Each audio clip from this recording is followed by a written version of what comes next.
Assalamualaikum warahmatullahi wabarakatuh. Salam sejahtera, salam kebajikan, Om Swastiastu, Namo Buddhaya, salam Nusantara, Rahayu, Rahayu, Rahayu. Hari ini kita akan memberikan laporan terkait tentang kejadian yang ramai di Masjid Agung Sunan Ampel Surabaya yang kemarin menuai pro dan kontra. Hari ini kita akan membacakan klarifikasi terkait tentang kejadian bentrok di dalam Masjid Sunan Ampel Surabaya. Kita langsung bacakan klarifikasi kejadian bentrok di dalam Masjid Sunan Ampel Surabaya. Assalamualaikum warahmatullahi wabarakatuh. Video bentrok, video gegeran, video yang teriak-teriak oleh orang suruhan. Menghujat saya Abdul Wahid Zen. Dan ada yang mau membunuh saya terang-terangan, tapi alhamdulillah Allah selamatkan melalui tangannya kawan Banser yang tidak berseragam, yang baju putih kopiah hitam, baju batik merah kopiah hitam, dan baju kaos pakai rompi. Ini semuanya Banser yang beda-beda pakaian. Kronologi timbulnya pembacaan deklarasi. Nah, teman-teman pasti penasaran kenapa kok kejadian seperti itu, apakah rebutan atau gimana lah. Ini kronologinya kita akan terangkan. 1 tahun 2020 ini sudah lama. Nama Yayasan Sunan Ampel sudah tidak dipakai dan membuat yayasan lagi dengan nama Yayasan Masjid Agung Sunan Ampel Surabaya. Ini yayasan baru ya, tanpa melibatkan para ulama. Jadi yayasan baru ini diisi oleh para saudara sendiri, saudara ipar juga mertua.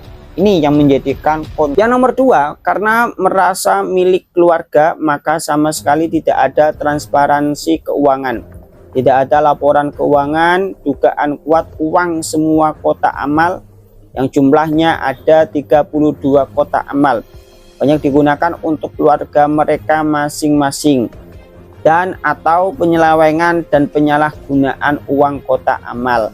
Itulah kondisinya selama ini bertahun-tahun. Jadi selama bertahun-tahun ternyata uangnya bukan digunakan untuk kemaslahatan masjid ataupun makam, bahkan juga tidak transparan.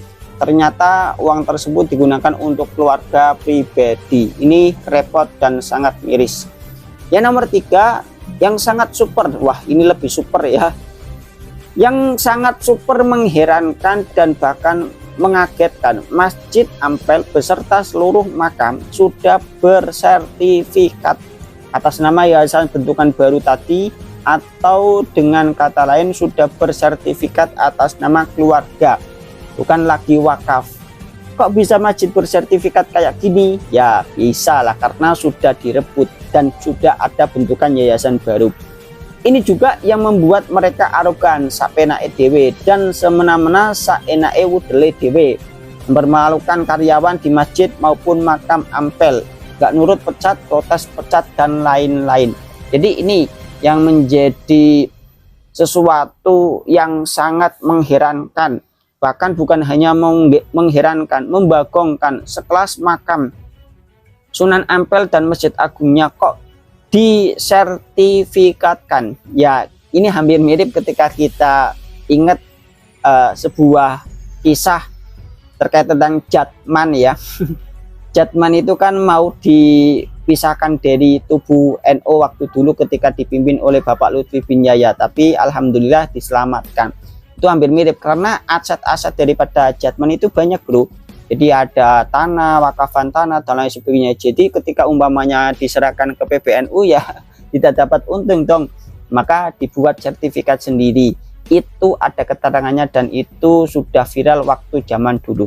Kita lanjut. Yang nomor 4. Karena wis merasa punya keluarga, maka para pengurus yayasan ini saenake sendiri, menggunakan aset masjid seperti mobil, ruangan, lahan masjid, dan sebagainya. Waduh, repot dan repot.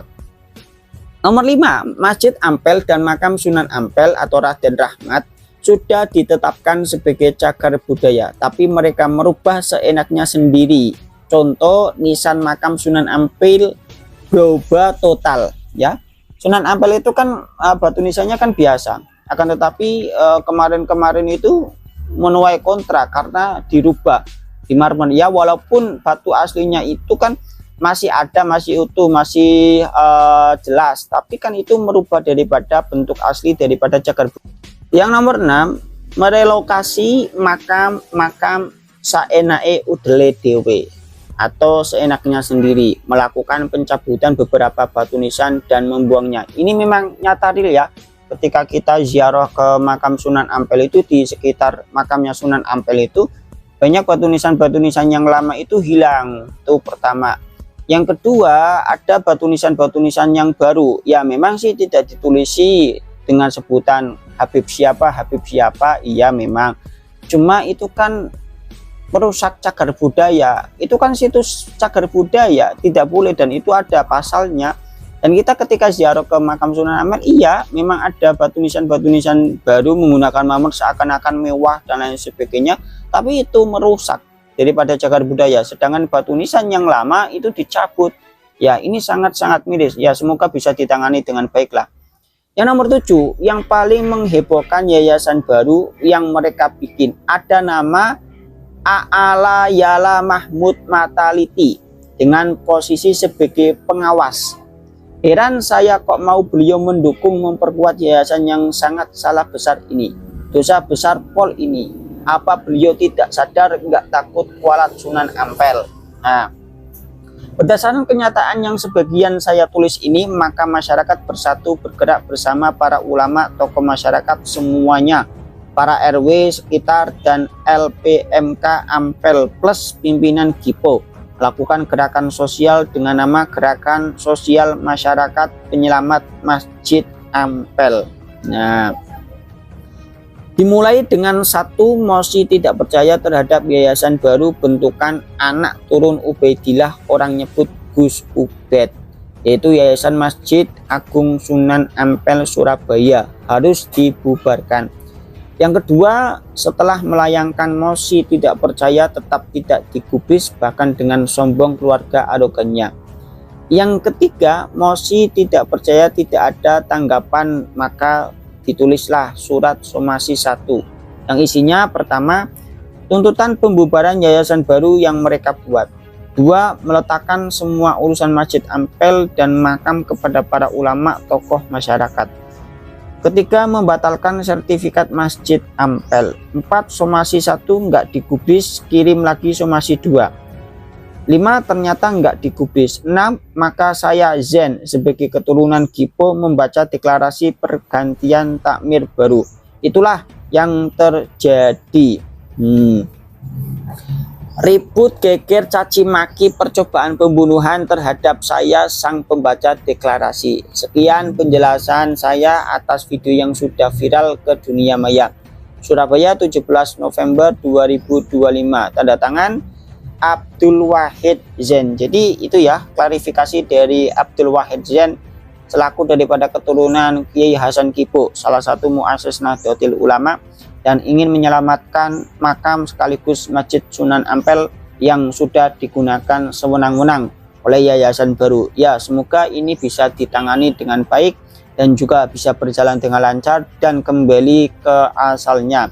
Dan semoga alokasi keuangan dari Masjid Sunan Ampel dan Kota Amal bisa dialokasikan dengan baik dan bisa sejahtera. Mungkin itu saja, kita berdoa semoga lancar dan semoga baik-baik saja, kondusif, dan apa yang paling terbaik terkait tentang masalah masjid dan makam Sunan Ampel semoga bisa terwujud. Jadi saya banyak kesalahan, kehilafan, saya minta maaf sebesar-besarnya. Assalamualaikum warahmatullahi wabarakatuh.